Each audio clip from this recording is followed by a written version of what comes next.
MDH की हल्दी मिर्ची धनिया करे कमाल। ये रंग दे, ये खुशबू दे, ये तीखा, ये कम पड़े। अच्छा। क्या निराला MDH मसाला।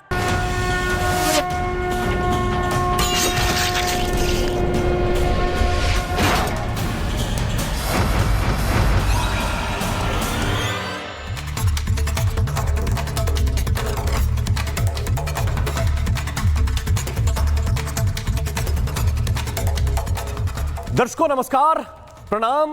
मेरा नाम है राम और रिपब्लिक भारत पर अब शुरू करने जा रहा हूं महाभारत। दोस्तों, महाभारत वोटर लिस्ट पर छिड़ी हुई है, स्पेशल इंटेंसिव रिवीजन पर छिड़ी है। विपक्ष ने पहले तो यह कहा कि भाई वोटर लिस्ट फर्जी है।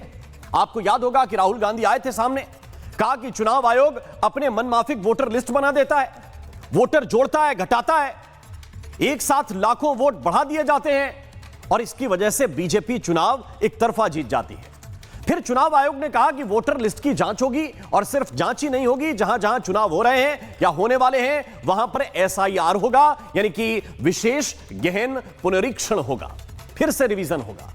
लेकिन विपक्ष ने फिर कहा कि यह SIR क्यों हो रहा है, चुनाव आयोग इसको क्यों करा रहा है, इसका फायदा क्या होगा।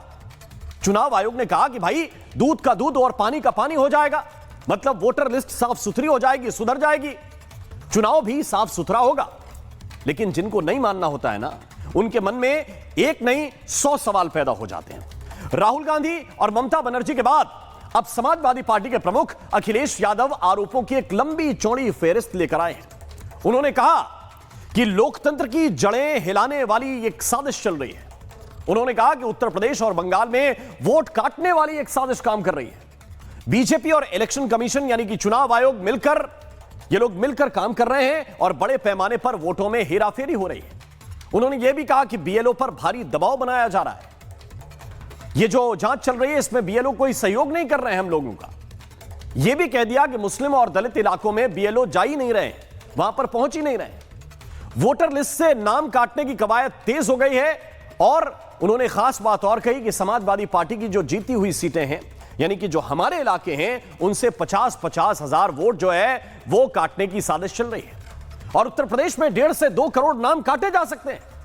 और इसके अलावा एक और कॉमन आरोप है कि भाई BLO को ट्रेनिंग नहीं दी जा रही है, उनको ट्रेनिंग दी नहीं गई है, उनसे काम कराया जा रहा है। उनको पता ही नहीं है कि काम कैसे होना है, उनको यह पता ही नहीं है कि फॉर्म कैसे भरना है।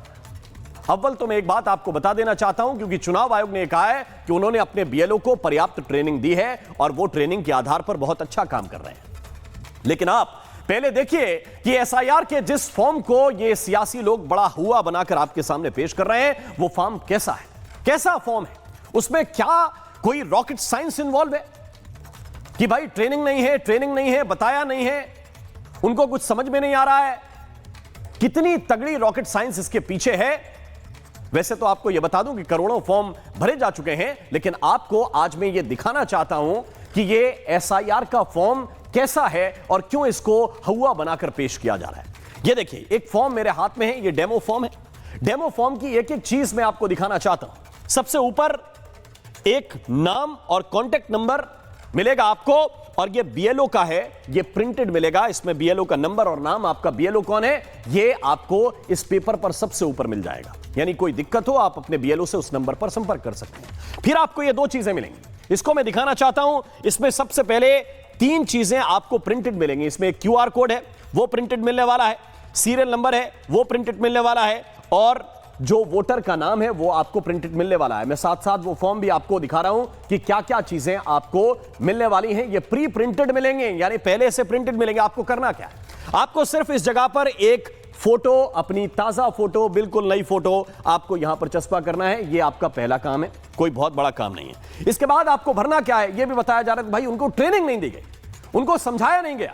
मैं आपको समझाना चाहता हूं, अगर जिनकी समझ में नहीं आ रहा है वो जरा देख लें कि भरना क्या क्या है। भरना यह है कि भाई डेट ऑफ बर्थ क्या है, बता दीजिए किस तारीख को पैदा हुए। मतलब जैसे 1 जनवरी 1990 को कोई पैदा हुआ तो इसमें भर दे 1 जनवरी 1990। आपका आधार नंबर आपके पास होगा, आधार कार्ड सबके पास है, उसकी नंबर भर दे, उसके ऊपर लिखा रहता है जो डिजिट, सब लोग जानते हैं। इसके बाद आपके पास फोन नंबर है, फोन नंबर भर दीजिए। फिर पिताजी का नाम भर दीजिए और पिताजी के पास अगर वोटर कार्ड है तो उसका ईपीआईसी नंबर वो वोटर कार्ड के ठीक ऊपर होता है, ये भर दीजिए। माताजी का नाम भर दीजिए, उनके पास अगर वोटर कार्ड है तो उसका ईपीआईसी नंबर ऊपर भर दीजिए। ये आपको इतना सा डेटा भरना है। और अगर आपकी पत्नी है, उनका भी आप वोटर कार्ड है तो भर सकते हैं। आपको इतनी सी चीजें फिल करनी है। इसके बाद एक चीज ऑप्शनल है और यह लागू होगी उनके ऊपर जो लगभग 35-40 साल के ऊपर हैं, क्योंकि 2003 की वोटर लिस्ट में जिनका नाम है उनको यह डिटेल भरनी है। ये देखिए, ये मैं आपको दिखाना चाहता हूं, ये आपके सामने। तो ये सब कुछ, ये देखिए, ये समझिए आपकी, इसको आप अगर भरेंगे तो आपको क्या लगेगा, आपको क्या लगेगा। और क्या बीएलओ के पास इतनी जानकारी नहीं है कि उसको सिलसिलेवार 4 चीजें भरवानी है? और नेता बता रहे हैं कि भाई बीएलओ की ट्रेनिंग नहीं हुई, बीएलओ को पता नहीं। सच्चाई क्या है? सच्चाई जरा देख लीजिए। मैं एक डेटा आपको इस वक्त स्क्रीन पर दिखा रहा हूं। सच्चाई क्या है यह आपके ऊपर है और आप समझिए। राजस्थान एक स्टेट जहां पर 99% फॉर्म बांटे जा चुके हैं और 60% डिजिटल हो चुके हैं, मानी वापस भी मिल गए और उनको बीएलओ ने डिजिटल भी कर दिया। मध्य प्रदेश को आप देखिए, 99% फॉर्म बट चुके हैं और 49% से ज्यादा डिजिटल हो गए। और ये एक बात और मैं आपको बता दूं कि जब मैं आपसे संवाद कर रहा हूं, ये डिजिटलाइजेशन की जो प्रक्रिया है बड़ी तेजी के साथ चल रही है। हो सकता है कि ये डेटा इससे आगे बढ़ गया हो और काफी आगे बढ़ गया हो, क्योंकि ये कल तक का डेटा मेरे पास है जो मैं आपके साथ साझा कर रहा हूं। गुजरात में 99% फॉर्म भर गए, 42% डिजिटल हो गए। पश्चिम बंगाल में 99% से ज्यादा फॉर्म बट गए हैं और 40% से ज्यादा डिजिटल हो गए हैं। इसी तरह हर एक स्टेट का डेटा है जो आपके सामने मैं फटाफट रख देता हूं, इसमें समय ज्यादा जाया नहीं करते। मतलब कि बीएलओ काम कर रहे हैं, ताकत के साथ काम कर रहे हैं और फॉर्म भी डिजिटल होते जा रहे हैं। यह बता रहा है कि ग्राउंड पर काम चल रहा है और ऐसा नहीं है कि काम नहीं चल रहा है। यह डेटा चुनाव आयोग का है। तो एक तरफ एसआईआर है, लेकिन दूसरी तरफ एक और मुद्दा भी है और वो है घुसपैठिए। क्या एसआईआर से घुसपैठिए बाहर चले जाएंगे? मुझे लगता है कि यह मुश्किल ही नहीं, नामुमकिन सा काम है। यह तो हो सकता है कि ये जो घुसपैठिए हैं वो वोटर लिस्ट से बाहर चले जाएं। इसकी भी केवल संभावना यह है, मैं गारंटी नहीं दे सकता, क्योंकि घुसपैठियों को प्रदेश और देश के अगर बाहर करना है तो वो काम एसआईआर का नहीं है, वो काम सरकार का है। उत्तर प्रदेश के मुख्यमंत्री योगी आदित्यनाथ आज सामने आए। उन्होंने आदेश दिया कि घुसपैठियों को बाहर खदेड़ा जाएगा। उन्होंने कहा कि रोहिंग्या और बांग्लादेशियों को बाहर करो, सभी जिलों के डीएम पहचान करें, हर जिले में अस्थायी डिटेंशन सेंटर बनाया जाए जहां पकड़े गए घुसपैठियों को रखा जाए। और इस पूरे विषय को लेकर विपक्ष अक्सर कहता है कि घुसपैठिए वाला न तो कोई मुद्दा है, ना इसको मुद्दा बनाना चाहिए। दोस्तों, राजनीति कई बार घुसपैठियों के मुद्दे को हल्का कर देती है, लेकिन यह उतना हल्का है नहीं जितना आपको समझाने की कोशिश कोई लोग करते हैं। इससे जुड़ा हुआ एक और फैक्ट आपको जानना चाहिए और देखना चाहिए। मैं आपको दिखाना चाहता हूं वो डेटा जो कभी यूपीए सरकार ने रखा तो कभी एनडीए की सरकार ने रखा। एक डेटा सबसे पहले आया था 2004 में, सदन के पटल पर एक बात कही गई और कहा गया कि करीब 1.25 करोड़, 1,20,00,000 अवैध बांग्लादेशी हैं, यह सरकार ने कहा। श्री प्रकाश जायसवाल उस वक्त गृह राज्य मंत्री थे, उन्होंने सदन में यह बात रखी थी। फिर 2016 में मोदी सरकार ने एक बात रखी और किरण रिजिजू ने यह डेटा रखा था और यह बताया था कि तकरीबन 2 करोड़ अवैध बांग्लादेशी हैं। इसमें अकेले 60 लाख के आसपास पश्चिम बंगाल में बताए गए, असम में करीब 50 लाख बताए गए और तमाम राज्यों का डेटा है जो सिलसिलेवार सामने आता रहा। और गए कितने वापस हैं वो आप उंगलियों पर गिन सकते हैं कि कितने बांग्लादेशी वापस भेजे गए। इसका मतलब है कि जो घुसपैठिए, चाहे वो यूपीए की सरकार बता रही हो, चाहे एनडीए की सरकार बता रही हो, जिनको कांग्रेस की बात पर भरोसा ना हो वो बीजेपी की मान लें, जिन्हें बीजेपी पर भरोसा ना हो वो तत्कालीन कांग्रेस की मान लें। और ये तो तब भी मानना पड़ेगा कि कम से कम 1,20,00,000 तो हैं। ये सरकार जो 2016 में कह रही है वो कह रही है कि भाई 2 करोड़ बांग्लादेशी हैं। अब 2 करोड़ हो या 1.25 करोड़ हो इस देश के अंदर हैं और वो कम से कम भारत की सरकार चुनने का कोई अधिकार तो नहीं रखते, ना उनके पास होना चाहिए। अभी खबर ये आई कि राहुल गांधी ये कह रहे हैं कि सॉफ्टवेयर के जमाने में चुनाव आयोग कागजों का जंगल बना रहा है। वो कह रहे हैं कि एसआईआर कोई सुधार नहीं है, ये थोपा गया जुल्म है। और इसलिए आज मैं ये सवाल करना चाहता हूं कि ये एसआईआर पर डर की सियासत क्यों हो रही है, क्यों डराने की कोशिश हो रही है, और एसआईआर से ऐसा क्या बिगड़ने वाला है जिसकी वजह से इतनी तकलीफ विपक्ष को हो रही है। तमाम सवाल होंगे, चर्चा की शुरुआत करूंगा, लेकिन सबसे पहले एक रिपोर्ट आपको दिखाता हूं।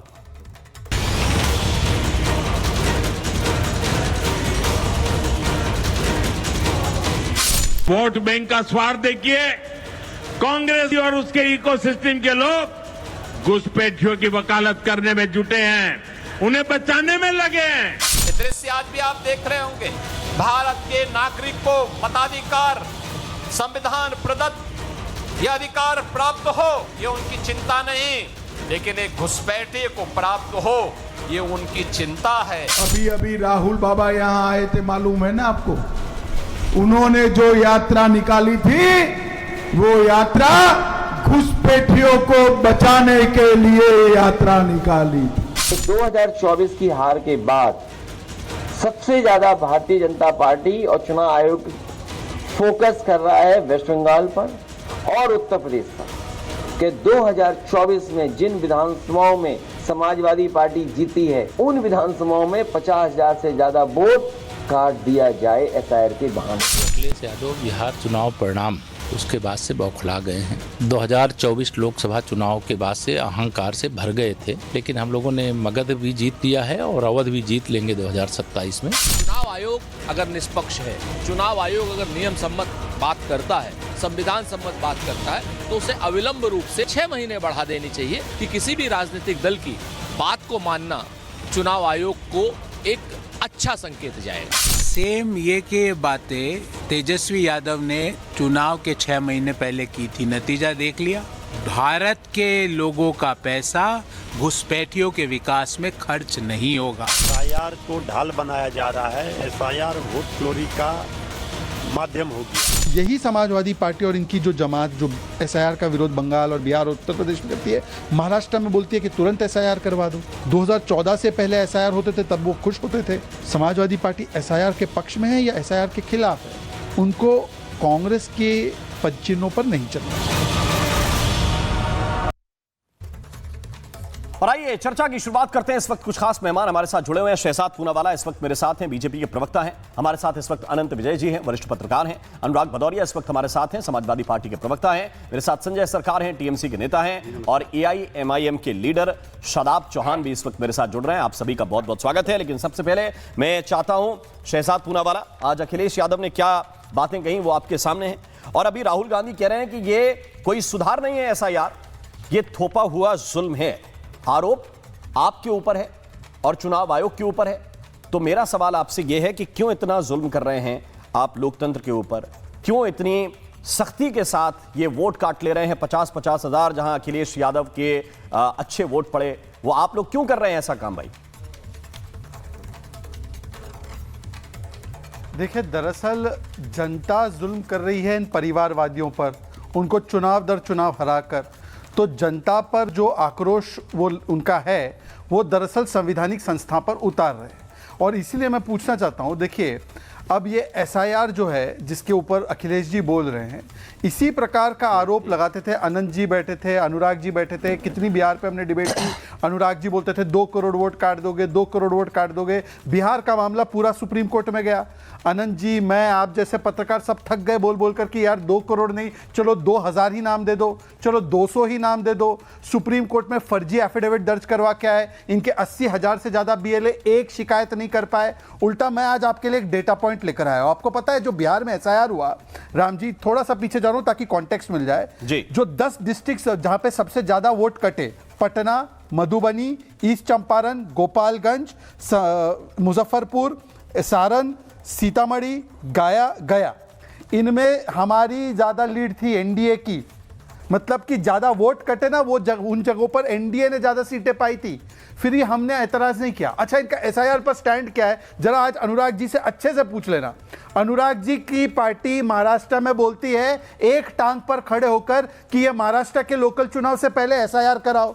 वहां पर एनसीपी, शरद पवार, कांग्रेस, जो भी इनकी जमात है विपक्षी, सब ये मांग करते हैं। बिहार में विरोध करते हैं, उत्तर प्रदेश में विरोध करते हैं। अच्छा, अखिलेश जी ने बोला 50,000 वोट कटेंगे। भाई अखिलेश जी 50,000 वोट कट रहे हैं, 1.5 लाख से ज्यादा आपके बीएलए हैं। वो बीएलए क्या कर रहे हैं? अनुराग जी की तरह तो सब खेती में नहीं लगे जीन्स पहनकर, वो तो काम कर ही रहे होंगे अपना। तो उनको बोलिए ना कि कम से कम 10 शिकायत तो दे 50,000 के। अनुराग भदौरिया, एक जगह से अगर 50-50 हजार वोट कट रहे तो अनुराग भदौरिया की तरह रील तो नहीं बना रहे मेरे भाई अनुराग। तो अनुराग की तरह अगर रील नहीं बना रहे हैं तो उनको बोलिए 10 शिकायत तो दे ना। केवल आकर एसआईआर बहाना है परिवार को। अनुराग भदौरिया जी को इन कराइए। अनुराग भदौरिया जी कहां है आपके बीएलए? बताइए भाई, 50-50 हजार वोट काटने की साजिश है इन लोगों की, तो उनका सवाल यह है कि आप लोग थोड़ी मेहनत कीजिए अगर हम लोग काट रहे हैं तो। अब सवाल ये है कि अभी हमारे साथी प्रवक्ता बीजेपी के थोड़ा सा पीछे जाके बात कर रहे थे, मैं भी थोड़ा सा पीछे चला जाता हूं। सुप्रीम कोर्ट का जब आदेश नहीं आया था कि आधार कार्ड भी मान्य होगा, तो इन्होंने तो आधार कार्ड ही खत्म कर दिया था चुनाव आयोग ने। उसके बाद यही शहजाद पूनावाला, राम मोहन शर्मा जी एयरपोर्ट पे मांगा जाता आप कुछ दिखाओ तो सीना पीट रहे होते। मैं हूं राम मोहन शर्मा जी, वो कहते मैं पूनावाला हूं, बोले भैया आधार कार्ड दिखा रहा हूं, बोले नहीं चलेगा आधार कार्ड ये मान्य नहीं है। नहीं ये मान्य है भैया, मैं टीवी डिबेट में आता हूं, मैं एंकर हूं, ये है देखिए मैं हूं इंडियन हूं, मैं आधार कार्ड है। बोले नहीं मानेंगे। अरे नहीं भाई है, ये चिल्ला रहे होते। फिर हम उधर से गुजर रहे होते, हम भी बोलते नहीं मैं इनके साथ डिबेट करता हूं, राम मोहन शर्मा जी हैं, ये शहजाद पूनावाला बीजेपी के प्रवक्ता हैं, इनका आधार कार्ड नहीं आधार कार्ड हम मान ही नहीं रहे, वो आधार कार्ड मानते नहीं है, चिल्लाते रहते। तो भाई हम तो आपके अधिकार के लिए लड़ रहे हैं कि आपकी आइडेंटिटी बनी रहे। माननीय सर्वोच्च न्यायालय का आदेश पे जब सर्वोच्च न्यायालय गए तो सर्वोच्च न्यायालय ने कहा आधार कार्ड मान्य होगा। ये तो वो लोग हैं जो आधार कार्ड जो सेंट्रल गवर्नमेंट ने बनाया है भाई, करोड़ों अरबों रुपए खर्च हुए हैं, आपकी आइडेंटिटी बनी है जिसमें सारे डाटा आपके लिया गया फीड है, वो आप मानने को तैयार नहीं थे। तो इसके मतलब विपक्ष आपको हमेशा टोकता रहता है और आपको राइट टाइम करता रहता है। अब सवाल आप कह रहे थे यहाँ पे एसआईआर का, अब क्यों हम एसआईआर का मुद्दा उठा क्यों रहे हैं बताइए आप। अब पहले एक सेकंड, इनका परिवार, इन्होंने कहा परिवार के लोग, परिवारवादी लोग। अरे भैया आपने बिहार में हम पार्टी के साथ गठबंधन किया है ना, बहू दामाद। अनुराग जी धीरे देखिए, उधर से जाएंगे फिर कहीं और चले जाएंगे। एसआईआर पे रहते हैं ना, जो बड़ा मुद्दा है अखिलेश यादव के लिए, जो बड़ा मुद्दा है उस पे रहते हैं। टू द पॉइंट, सीधी बात। 10 सेकंड, अरे 10 सेकंड, थोड़ा सा पीछे जा रहा हूं ना, अरे थोड़ा सा पीछे जा रहा हूं, नहीं थोड़ा सा पीछे जा रहा हूं, वो थोड़ा सा पीछे गए थे ना, मैं थोड़ा सा पीछे जा रहा हूं। उसके बाद इनके कुशवाहा जी हैं जिनका बेटा जीता ही नहीं है, वो जींस शर्ट पहन के पहुंच गया वहां शपथ लेने के लिए। भाई इतना बड़ा परिवारवाद। अब दूसरी बात एसआईआर पे, हमने एसआईआर पे बोला है साफ एसआईआर ट्रांसपेरेंट होना चाहिए, ट्रांसपेरेंसी होनी चाहिए। हम एसआईआर को चाहते हैं कि आपका जो बीएलओ है घर घर जाए, आपने कहा फॉर्म आपने तो दिखा दिया, देखिए ऐसे भरना है, लेकिन दूसरा कॉलम भी है, उससे पूछे इसको भरना है, बोले हमको नहीं मालूम है, तुम ऐसे ही भर के दे दो। आप बताइए ऐसे ही भर के ले लेंगे, बाद में जहाँ फीड करने वाले जो लोग होंगे उसमें फीड नहीं, बोलेंगे नहीं आप ये कॉलम नीचे वाला नहीं भर के लाए हैं, कल को उसकी ऑब्जेक्शन उठा देंगे, फिर क्या करेंगे। ये तो रोज बदलते हैं ना अपनी बातें। दूसरी बात हमने कहा एसआईआर में बीएलओ ट्रेंड होना चाहिए, बीएलओ को समझदारी होनी चाहिए। फिर ये क्या कह रहे हैं, बीएलए क्या कर रहे हैं, बीएलए क्या कर रहे हैं। अरे भैया सब कुछ हम करेंगे तो चुनाव आयोग क्या करेगा भाई, ये बता दीजिए। जब हम ही शहजाद पूनावाला आपको रिस्पॉन्ड करना चाहते हैं, शहजाद पूनावाला रिस्पॉन्ड करना चाहते हैं। और जहां तक अनुराग जी आपने ये बात कही कि आपने तो बता दिया, शहजाद पूनावाला एक सेकंड, जहां तक अनुराग भदौरिया आपने ये बात कही कि आपने बता दिया कि इतना सरल है। 10 सेकंड, ये वाकई सर इतना ही सरल है। अरे आप काफी लंबा बोल रहे हैं। वो 2003 का जो डेटा भरना है उसमें आधे लोग तो इन्हीं नहीं कर रहे। सेकंड ले लो पार्टनर, 10 सेकंड तो दे दो। अरे सारे सेकंड आपके हैं, बताइए। 10 सेकंड ले लीजिए, फिर शहजाद पूनावाला को देता हूं। ठीक है ले लीजिए। तो हमने कहा बीएलए की बात, ये कह रहे थे आपके 1.5 लाख बीएलए क्या कर रहे हैं। आप मैं कह 1.5 लाख बीएलए, जब हमारे लोगों को सब कुछ आपका नाम और नंबर सब कुछ करना है, तो आम आदमी की जिम्मेदारी चुनाव आयोग की है कि नहीं, सरकार की है कि नहीं, पहले ये बता दीजिए। जब हम ही को सब कुछ करना है तो आप किस लिए, ये बताइए मुझे, आपकी क्या जिम्मेदारी है। मैं जवाब दे रहा हूं। शहजाद पूनावाला रिस्पॉन्ड कर रहे हैं। पूनावाला जी बोलिए। अनुराग जी ठीक है, अनुराग जी हमने आपको अपना 10 सेकंड भी दिया, आप सुन तो लो मेरे भाई। देखिए अनुराग जी ने जहां बात छोड़ी है वहीं से शुरू करते हैं। अनुराग जी ने सुप्रीम कोर्ट का जिक्र किया। अनंत जी जैसे वरिष्ठ पत्रकार हमारे साथ बैठे हैं, उनसे पूछे, सुप्रीम कोर्ट ने कहा था कि ये जो अनुराग जी जैसी मंडली आती है ना court, too much passion very little reason, ये उन्होंने एसआईआर बिहार के केस में बोला। मतलब कि अनुराग जी जैसे वो पैशन से तो बहुत बोलते हैं, अनुराग मेरे भाई पैशनेट है, पर वो रीजन नहीं देता है, वो वहाँ पे ना प्रमाण दे पाए कि भाई कैसे वोट कटे। दूसरी बात, अभी उन्होंने आधार की बात की, अभी फिर से आनंद जी बैठे, मैं आनंद जी को इन्वोक करूंगा। आनंद जी 2020 में जब मोदी सरकार वोटर कार्ड के साथ आधार जोड़ रही थी तो ये पूरी जमात गई थी कोर्ट में कि नहीं आधार के साथ मत उसको जोड़ो। और आधार कोई प्रूफ ऑफ नेशनैलिटी नहीं है मेरे भाई, इंडियन हूं या नहीं हूं ये आधार नहीं तय करेगा। मैं शहजाद पूनावाला हूं कि नहीं, ये केवल इतना सा ही पॉइंट है आधार का। आधार ये नहीं तय करता कि भाई तुम आधार भारतीय हो, बांग्लादेशी हो, पाकिस्तानी हो, ये नहीं तय कर सकता, वो उसका वो प्रमाण नहीं है। वो तीसरी बात सुन तो लो ना भाई, सुन लो ना, मैंने आपके बीच में नहीं बोला। लास्ट अनुराग जी, किसी का भी आधार कार्ड बना देते तो हैं। लो, मेरी बात सुनो ना अनुराग जी, सुन लीजिए ना, क्या इतना बीच में क्यों बोलते हो आप? अनुराग जी ने बोला कि हम देखिए, अभी मैं एक चीज नोट किया हूं, अभी मैंने एक चीज नोट किया है कि अनुराग जी ने समाजवादी पार्टी की एक पॉइंट को बहुत अच्छे तरीके से रखा है। उन्होंने अपने पॉइंट को कांग्रेस से शिफ्ट किया है। उन्होंने बोला हमको एसआईआर से प्रॉब्लम नहीं, ट्रांसपेरेंसी, हम भी ट्रांसपेरेंसी के पक्ष में भाई। पर कांग्रेस के लोग तो बोलते हैं कि एसआईआर तो लोकतंत्र पे वार, और वोट चोरी का नैरेटिव कांग्रेस के ही नेता बोलते हैं कि कोई वोट चोरी नहीं हुई। तारिक अनवर ने बोला बिहार में, शकील अहमद ने बोला, अफाक अहमद आलम ने बोला कि ये वोट चोरी नहीं, टिकट चोरी का मामला है। तो चलिए, अनुराग जी ने तो किनारा कर दिया है राहुल गांधी के वोट चोरी से, मैं उसके लिए धन्यवाद देता हूं कि आप धन्यवाद एसआईआर देता के हूं। माध्यम से वोट चोरी तो करते ही हो ना। चुनाव के 2 महीना पहले अगर एसआईआर लेके आओगे तो वोट चोरी तो हुई। अरे कहां खून कहां है, देख प्रमाण दो। कैसे कवर कर लोगे, कैसे उनका डाटा इकट्ठा कर लोगे? जो आदमी सुबह से लेकर शाम तक काम में बिजी होता है, और 2 महीने में आप पूरा एसआईआर कर लोगे। 99% फॉर्म दे दिए ना वहां पे 47 लाख वोट वहां पे। डिजिटल भारत में है हम। कौन थे बोलो, कहां चले गए बोलो? We are in digital Bharat. Anurag, आप भी रील डिजिटल से ही बनाते हैं। ठीक है, अब मुझे थोड़ा आगे बढ़ना पड़ेगा, मुझे आप दोनों से थोड़ा सा आगे बढ़ना पड़ेगा। कुछ और खास मेहमान है, उनकी तरफ भी चलना पड़ेगा। मैं AIMIM को इसमें इन कराना चाहता हूं, TMC को इसमें इन कराना चाहता हूं। सरकार जी जरा बताइए, आपके तो नाम में ही सरकार है, तो ये प्रॉब्लम ममता बनर्जी को भी ज्यादा है?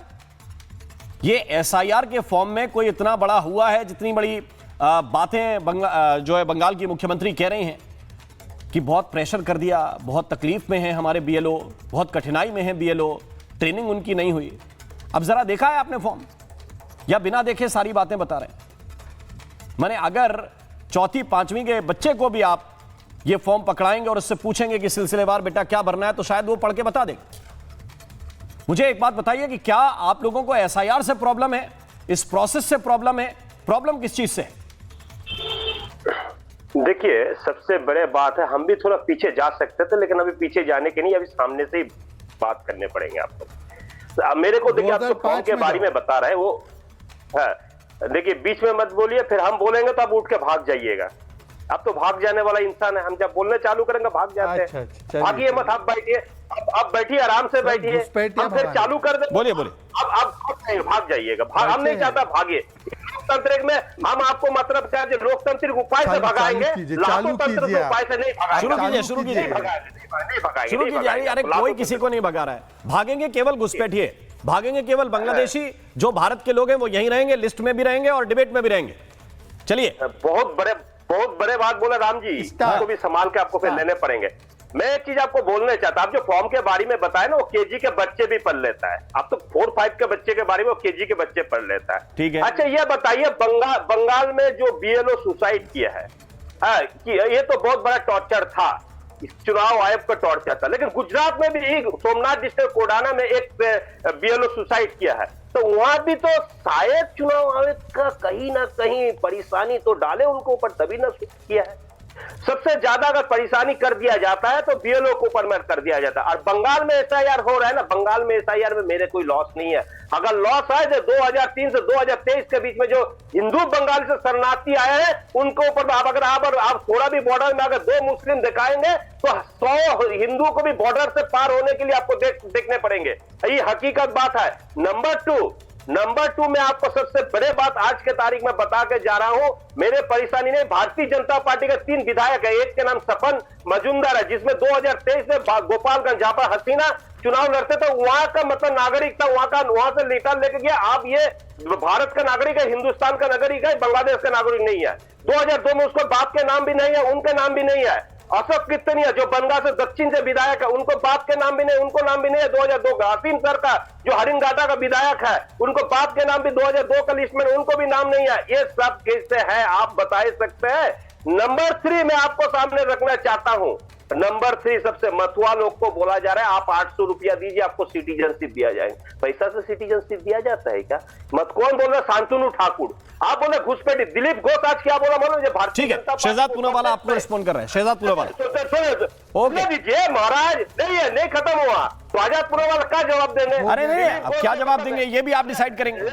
अरे ये तृणमूल कांग्रेस का लगा हुआ मंच थोड़ी है सरकार जी। आपने जो पॉइंट उठाए उनका जवाब कौन देगा? आप डिबेट में कि तकरीरों भाषण के मंच पे?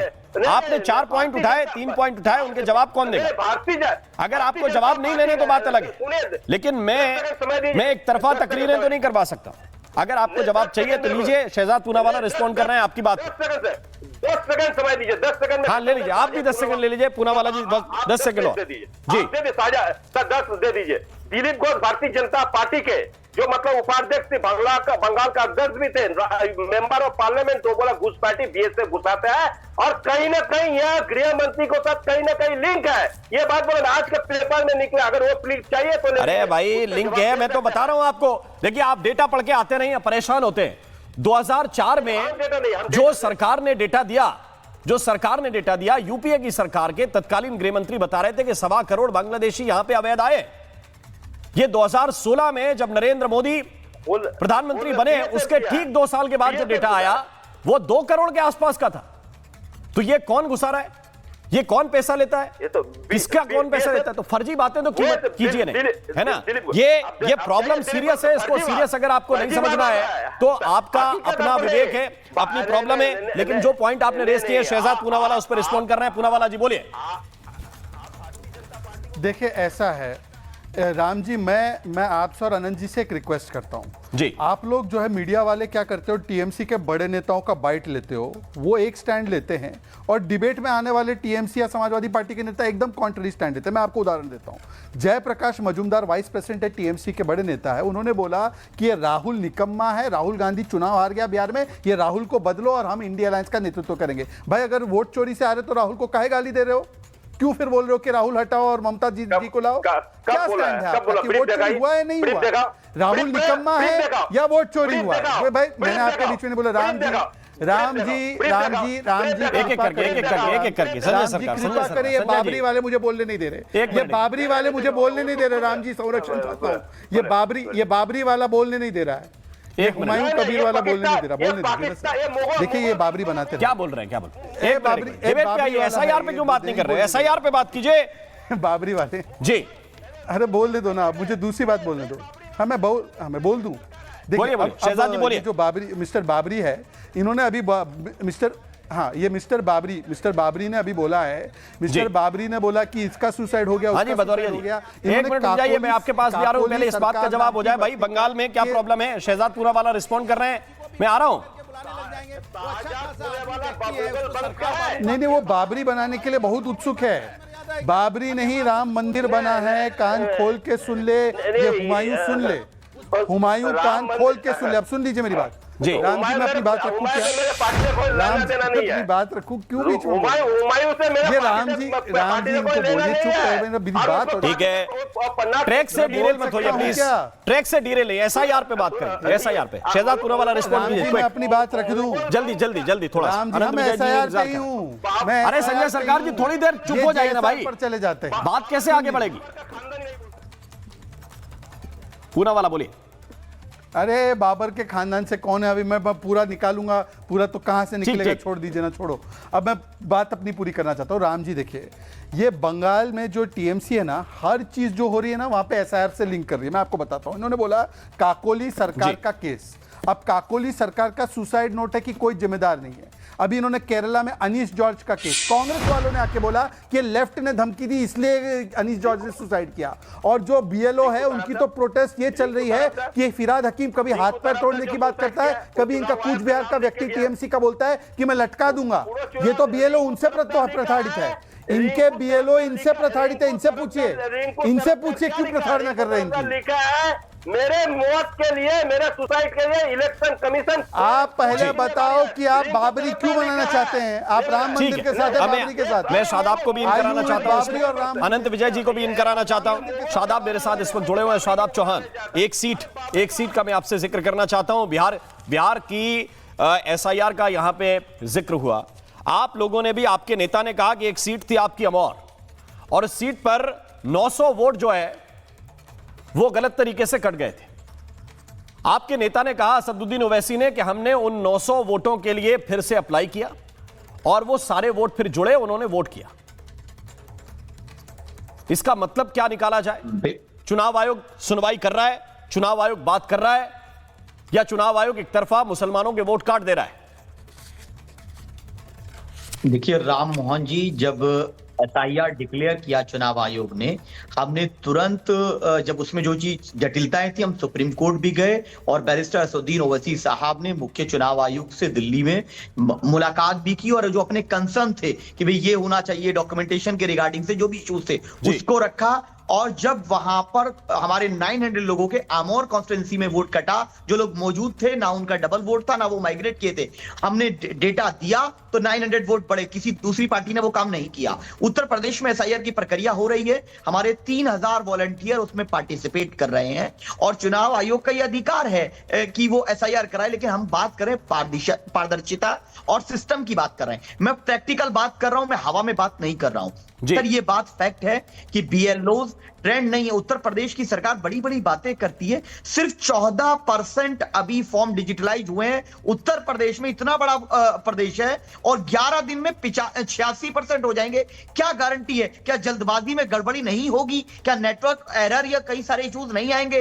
बीएलओ और फॉर्म डिस्ट्रीब्यूशन का जो है क्या क्राइटेरिया है? फॉर्म बीएलओ के घर पे रखे हुए हैं। अगर किसी को कोई डाउट है तो मेरे साथ चलिए सर, मैं आपको ग्राउंड रिपोर्ट बता रहा हूं, क्योंकि मेरे 3000 वॉलंटियर इसमें जन सेवा का कार्य कर रहे हैं। निश्चित इसमें समय बढ़ाना चाहिए, क्योंकि हमारा मानना है ना ही किसी घुसपैठिया को वोट का अधिकार मिले और ना ही कोई भारतीय नागरिक वोट के अधिकार से वंचित रहे। इसमें समय सीमा को, क्योंकि चुनाव तो है नहीं, अगर समय सीमा को बढ़ाकर 1 महीना और बढ़ा दिया जाएगा तो कोई परेशानी तो नहीं आने वाली है, लेकिन चीजें सिस्टमेटिक तरीके से हो जाएंगी। हम ये चाहते हैं कि किसी के साथ दो चीजें हैं। देखिए, बहुत सीधी सीधी बात है, ये देश को समझना चाहिए, ये देश को समझना चाहिए। और शादाब चौहान जिस बात को कह रहे हैं उसको मैं कोट करते हुए इस बात को आगे बढ़ा रहा हूं कि ये देश को समझना चाहिए कि चुनाव आयोग की नीयत गड़बड़ है या चीजें जल्दबाजी में किसी बीएलओ की गलती की वजह से 4-6 वोट एक बीएलओ की वजह से कट गए और वो वापस अपील करने पर जुड़ रहे हैं कि नहीं जुड़ रहे हैं। क्योंकि आरोप तो यह है ना कि मुसलमानों के वोट काट दिए जा रहे हैं, आरोप यह लगाया जा रहा है कि दलितों के वोट जानबूझ के काटे जा रहे हैं, आरोप यह लगाया जा रहा है कि हमारे वोट ढूंढ ढूंढ के काटे जा रहे हैं। तो यह मंशा का सवाल है या इरर है? अगर इरर है तो दोबारा जोड़े जा रहे हैं कि नहीं जोड़े जा रहे हैं? आपने कहा कि 900 वोट हमने कोशिश की, दोबारा जुड़ गए, और वो मेरा ख्याल है कि 99% मुसलमान थे। देखिए, मैं आपको एक चीज स्पष्ट कर दे रहा हूं राम मोहन जी, हमने ये कहा कि बीएलओज को जो तय सीमा दी गई है, उत्तर प्रदेश की मैं बात कर रहा हूं, उसमें वो कार्य नहीं कर पा रहे हैं और जल्दबाजी में गड़बड़ियां होंगी। मैं आपको बता दूंगा, मैं फिर देखिए इसी पॉइंट पे हूं अनंत विजय, दो चीजें हैं और दोनों चीजों को देश के सामने स्पेसिफिक होना। जल्दबाजी में गड़बड़ियां होंगी, एरर डेटा फीडिंग में हो सकती है, ये एक बात है। जानबूझकर बीएलओ से विपक्षी दलों के वोट कटवाए जा रहे हैं और उनको हराने की साजिश हो रही है, ये दूसरी बात है। आनंद विजय, आपका क्या टेक है? देखिए, मैं तो आपको अपना व्यक्तिगत अनुभव बताता हूं राम मोहन जी। आज मैं उत्तर प्रदेश में रहता हूं, गाजियाबाद के इंदिरापुरम में।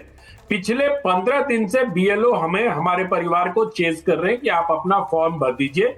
परसों वो महिला आई थी हमारे यहाँ और बहुत सलीके से उन्होंने कहा मेरी पत्नी को कि अगर आप रविवार को नहीं भर पाएंगी तो आपका छूट जाएगा।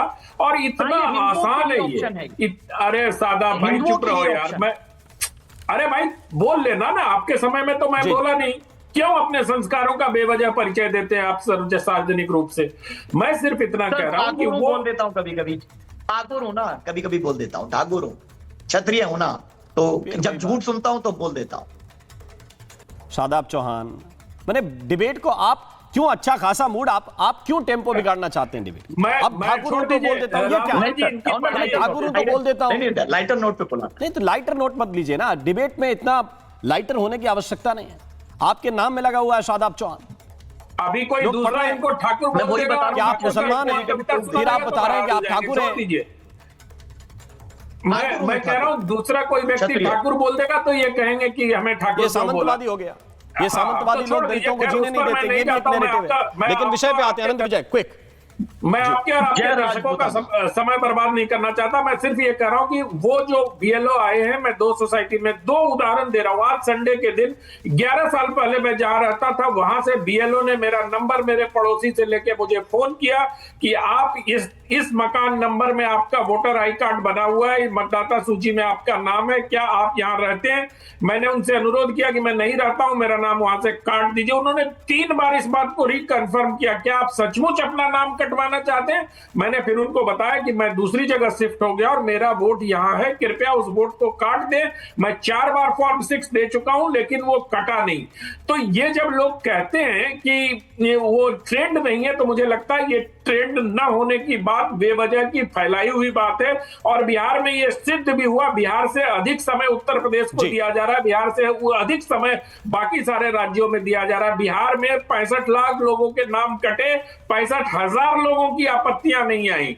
AIMIM मुसलमानों के रहनुमा होने का दावा करते 900 वोट जुड़वा पाई है, आरजेडी 1000 भी नहीं जुड़वा पाए। तो इसका ये मतलब नहीं है कि बेवजह मुसलमानों के नाम काट दिए जा रहे हैं। और अभी ममता बनर्जी पर एक छोटी सी टिप्पणी करना चाहूंगा। राम मोहन जी, बहुत बात हो रही थी, सब लोग कह रहे थे शहजाद भाई भी पीछे गए, अनुराग जी भी पीछे गए, तो मैं भी थोड़ा पीछे चला जाता हूं।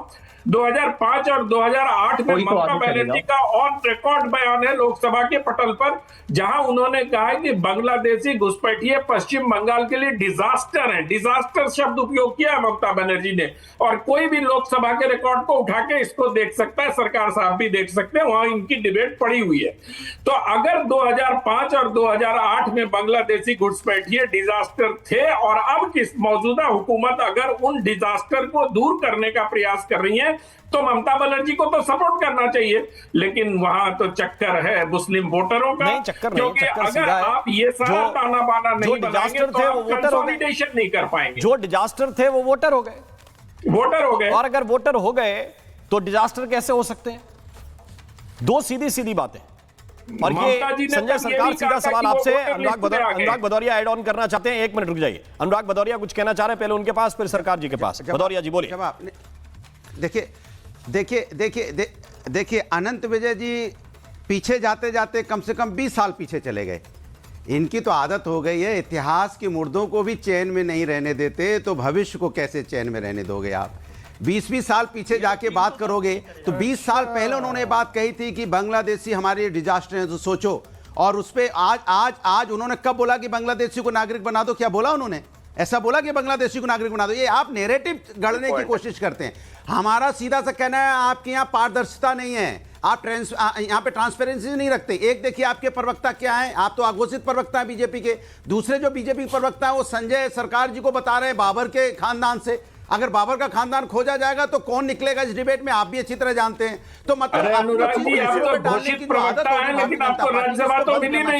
और आपके इस प्रेशर से कितने बीएलओ की मौत हो रही है, कोई हार्ट अटैक से हो रहा है, कोई आत्महत्या कर रहा है, कोई हादसे में जा रही है जिसकी जान। तो क्या बीएलओ के बारे में नहीं सोचोगे? आप इतनी हड़बड़ी में रहते हो, सत्ता जीतने के चक्कर में 2 महीने में एसआईआर कर दो, बीएलओ भी दौड़ा दो, सारे लोगों को लगा दो। अरे थोड़ी तो कम से कम इंसानियत बरतो, हिंदुस्तान के ऊपर तो तरस खाओ। सत्ता पाने के चक्कर में आप हिंदुस्तान पे भी तरस नहीं खाते, हिंदुस्तानियों पे तरस नहीं खाते, और हिंदुस्तानी संस्कार भी नहीं अपनाते। मतलब इतना शहजाद पूनावाला रिस्पॉन्ड कर रहा है। दो बेचारा गलती कर रहा है, उसको ट्रेंड भी नहीं किया, उनकी मौत भी हो जाए, हार्ट अटैक भी हो जाए, आप 2 शब्द बोलने को नहीं तैयार। अरे शहजाद पूनावाला बीएलओ की मौत हुई है उसके लिए अनुराग जी का हो गया तो हम शुरू करें। उनके परिवार के 1 मिनट। शहजाद पूनावाला रिस्पॉन्ड कर रहा है आपकी बात को। भाई समझ गए।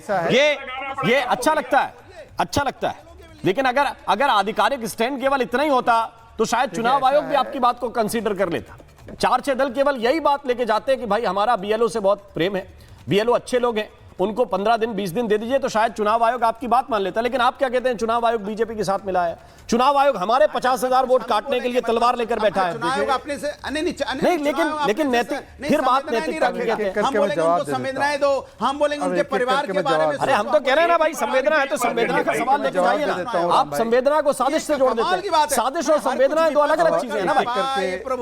संवेदना और साजिश अलग-अलग है। शहजाद पूनावाला आपको रिस्पॉन्ड कर रहे हैं। शहजाद जी करके मैं जवाब दे देता हूं। इनका तो देखिए ऐसा है कि एक एक करके जवाब देता हूँ अभी, क्योंकि लास्ट में अनुराग जी ने बोला हिंदुस्तानी संस्कार, तो हिंदुस्तानी संस्कार ना बेटी को सवाल पूछने पर चप्पल दिखाने के होते हैं, ना बाप के हाथ से माइक छीनने के होते हैं जब वो अपने बेटे से सवाल करे। एनीवे छोड़ देते हैं, मैं हिंदुस्तानी संस्कार वगैरह में नहीं जाना चाहता। और बाबरी इसलिए बोला, मैंने किसी को बाबरी के खानदान के नहीं बोला है, हुमायूं कबीर बोल रहे हैं बाबर का मंदिर बनाना है। भाई मुझे जहाँ तक पता है अनुराग जी खुद क्षत्रिय धर्म से क्षत्रिय हैं, अपने आपको राम जी का वंशज मानते हैं। चौहान जी ने भी बताया मैं राम जी का वंशज हूँ। एक बार मिलकर जय श्री राम नहीं बोलेंगे, दोनों मिले बाबर की मस्जिद बनाने में। तो मैं इसलिए कह रहा हूं कि देखिए नाम लगाने से कुछ नहीं होता। अब मैं आगे बढ़ना चाहता हूं आज के मुद्दे पर। शादाब जी ने एक अच्छा विषय उठाया। शादाब जी ने एक अच्छा विषय उठाया। आप बताओ कि अरे आप बोलिए अपने, एक बार फिर बोलिए कि अयोध्या में राम मंदिर बना अच्छा था। एक बार बोलिए कि जिन्होंने राम भक्तों पे गोलियां चले वो गलत था। एक बार बोलो दीप लगाए राम अयोध्या जी में, उसमें तो आपने गलत नहीं किया। बोलिए ना, अब सुनिए ना, छोड़िए। शादाब जी ने एक विषय उठाया, उनके बारे में क्या करने शादाब जी ने एक विषय उठाया। अरे भाई बाबर के लिए इतनी क्यों आपकी पेट में इतनी मरोड़ आती है भाई? बाबर के लिए क्यों इतना तड़पते हो? बाबर के लिए क्यों तड़पते हो भाई? अब 25 नवंबर आ रही है, 25 नवंबर का जश्न मनाना। सुनिए, अरे राम जी मैं बोलूं क्या? ये बीच में ये मोटर की तरह चलते रहेंगे हमारे भाई। हम अब शादाब जी को जल्दी पॉइंट्स करेंगे, एक वैलिड अपने अपने पॉइंट्स रखेंगे, समय कम है। शादाब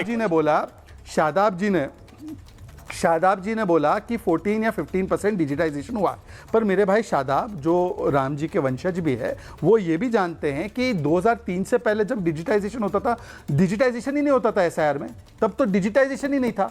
आज तो हम लोग बहुत आगे निकल चुके हैं, 11-12 डॉक्यूमेंट लेते हैं, ये डिजिटाइज करते हैं। तो मुझे लगता है कि डिजिटाइजेशन की मात्रा कम है, इसकी वजह से एसआईआर वोट चोरी है, ये नहीं कहा जा सकता। और अनुराग जी एक बार दोनों मुट्ठी बींच कर बोलो जय श्री राम। और जो बाबर के मंदिर बाबर के मस्जिद की पैरवी करते गलत है, बोलो एक बार, बोलो बाबर का मस्जिद का पैरवी करने वाला गलत। अनुराग भदौरिया कुछ कह रहे हैं, इनको बड़ी अनुराग भदौरिया कुछ कर रहे हैं, मैं आपकी आवाज नहीं सुन पाया। अनुराग जी दोबारा कर दीजिए। आप बताइए, नाथूराम गौडसे मुर्दाबाद बोलिए, जिसने राष्ट्रपिता की हत्या की हो। आप बोलिए। अरे गोडसे का और श्री राम का क्या लेना देना साथ में? गोडसे को श्री राम के साथ कैसे तुलना कर रहे हैं? बोलते हैं जय श्री राम, जय श्री राम और गोडसे कहा?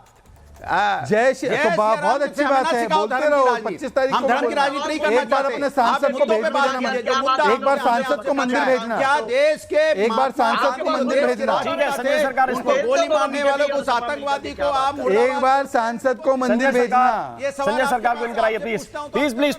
ठीक है संजय सरकार बोलिए। अब देखिए आप बोले जो अभी पत्रकार महोदय जी बोल रहे थे, तो इसको बस कुछ प्रूफ है, बांग्लादेशियों को यहाँ का सिटीजन बनाया। अरे ये कहाँ का पत्रकार? इसको आज तक कोई आर्टिकल भी हम पढ़ा नहीं है, कौन से पेपर में नहीं है, कौन धागू ना मागू कौन है, इसके भी हमको जानकारी नहीं है। नंबर 2, मैं इनको पूछना चाहता हूँ, बॉर्डर किसने देखता है? धागू मागू को जवाब है, बॉर्डर देखता है बीएसएफ को मॉनिटर करता है, आईबी नहीं, सागरिका घोष पत्रकार है, रोज होता प्राइम मिनिस्टर पत्रकार है सागरिका घोष। यहाँ पर घुसता है तो कौन है? अच्छा, दूसरे नंबर बात, भारतीय जनता पार्टी का 2 नेता सागरिका इज द पत्रकार, बाकी एक का नाम राजकुमार नहीं है और दूसरे का नाम निमाई। सागरिका घोष पत्रकार। यस, ये दोनों जो है ना, ये दोनों आपके लिए एक ही पत्रकार सागरिका घोष। बांग्लादेशी चुप करो, मुगल का वंश से ज्यादा बात नहीं सुनने चाहते, मुगल का वंश है यहाँ पर। सागरिका घोष है पत्रकार, सागरिका घोष पत्रकार है, आनंद जी पत्रकार नहीं है। हमारा उत्तर प्रदेश का आदमी का बदनामी करता है, हमारे उत्तर प्रदेश का आदमी का बदनामी करता है, उत्तर प्रदेश का आदमी को गाली देता है, उत्तर प्रदेश को गाली देता है। मुगल का वंश है तो चुपचाप रह जाओ, मुगल का वंश यहाँ हिंदुस्तान में कोई जगह नहीं है। उत्तर प्रदेश के आदमी को गाली मत दो। भारतीय जनता पार्टी शत्रुघ्न सिन्हा को क्यों सांसद बनाया आपने? यूसुफ पठान को क्यों सांसद बनाया? राजकुमार बारोई एक जो भारतीय सागरिका घोष पत्रकार है। अनंत विजय रिस्पॉन्ड करना चाहते हैं? नहीं है, ठीक है। 50,000 संजय सरकार, शहजादपुर वाला बारी अनंत विजय जी की। अनंत विजय जी जल्दी, क्विक, समय सीमित है। मैं सिर्फ ये कह रहा हूं कि संजय सरकार जी ने अपनी अज्ञानता का जो सार्वजनिक रूप से परिचय दिया उसका मैं अभिनंदन करता हूं। वो मुझे पत्रकार नहीं मानते हैं क्योंकि उनकी लिस्ट में मैं नहीं होऊंगा जिसको राज्यसभा भेजा जा सके। तो कोई बात नहीं, आपके पत्रकार मानने न मानने से कोई पत्रकार सरकार नहीं होता, क्योंकि हमें सरकारों की कोई सर्टिफिकेट नहीं चाहिए होती है, ना ममता बनर्जी का सर्टिफिकेट चाहिए, ना किसी और सरकार का सर्टिफिकेट चाहिए। दूसरी बात यह कि अगर मैं आपको चुनौती देता हूं सरकार साहब, आप लोकसभा की वेबसाइट पर जाइए और ममता बनर्जी का अगर ये भाषण नहीं हो तो फिर आप जो कहेंगे वो मैं स्वीकार करने के लिए तैयार। मेरे पास समय इतना ही है। देखिए, सच्चाई से सारे लोग दूर रहना चाहते हैं, और सच जब आप बताइए तो चीजें डीरेल करने की कोशिश करते हैं। आप सभी मेहमानों का बहुत बहुत शुक्रिया, बहुत बहुत धन्यवाद मेरे साथ महाभारत का हिस्सा बनने के लिए। और इसी के साथ आज महाभारत में बस इतना ही। नमस्कार।